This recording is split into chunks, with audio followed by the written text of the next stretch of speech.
వైసీపీపై ప్రభుత్వ విప్ కాల్వ శ్రీనివాసులు మండిపడ్డారు. గత ప్రభుత్వ నిర్ణయాల వల్లే విద్యుత్ ఛార్జీల పెంపని అన్నారు.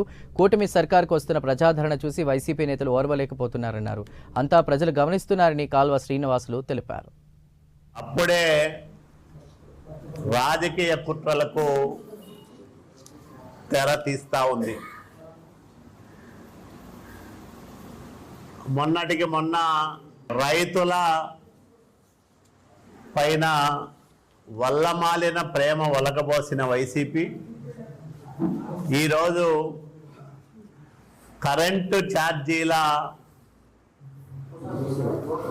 పెంపుదల పైన నిరసన కార్యక్రమాలు నిర్వహించడం పూర్తిగా ఆత్మహత్య సదృశ్యం తప్ప మరొకటి కాదు. ఎందుకు నేను ఈ మాట అంటున్నానంటే, ఈ ఛార్జీల పెంపుదలకి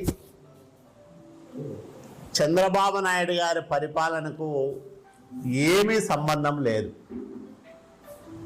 6 నెలలు గడవక ముందే ఛార్జీలు పెంచే